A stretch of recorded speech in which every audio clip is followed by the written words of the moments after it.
fericirea asta a ta se decontează undeva. Cum? 2 plus 2 fac 4. 2 plus 2 fac mereu 4. Ești sigur? Că dacă 2 pot fi odată 2 și altă dată din când în când alți 2. Știu că e complicat.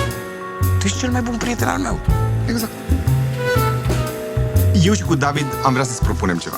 Așa. Să spune. Vrem mereu ceva nou. Cum? Tu cu Monica, eu cu David, Așa. facem schimb de experiență. Tot timpul poți să mai încerci altceva. Îți place, Ana? Da. Orice bărbat ar vrea să-i tragă iubitei prietenului. Exact. Și decât să ne prefacem, să ne chinuim, să mințim.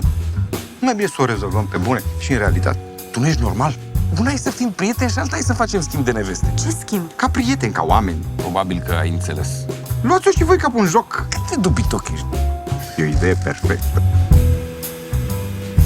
Deci cum ți se pare? E complicat. Nu e așa ușor. Toți vor cu nevasta mișto a celui mai bun prieten. Ana. Pe atunci... Deci vă băgați?